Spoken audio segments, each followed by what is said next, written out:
ఆరోగ్యాభిలాషులందరికీ నా హృదయపూర్వక నమస్కారములు.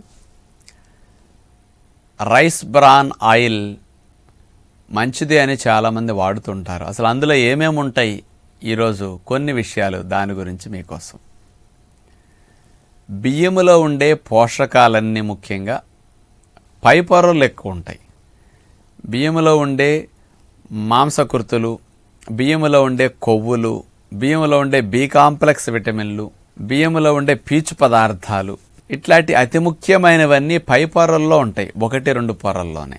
లోపల పొరల్లో పిండి పదార్థాలు ఎక్కువ ఉంటాయి. కానీ బియ్యాన్ని పాలిష్ పట్టినప్పుడు పైన మొదటిసారి పాలిష్ పడితే మొదట పాలిష్ తవుడు అని, రెండవసారి మళ్ళా పాలిష్ పట్టి ఇంకొక లేయర్ని రిమూవ్ చేస్తే సెకండ్ పాలిష్ తవుడు అని అంటారు. ఈ ఫస్ట్ సెకండ్ పాలిష్ పట్టిన తవుడిని తీసేసుకుంటే ఇది రైస్ బ్రాన్.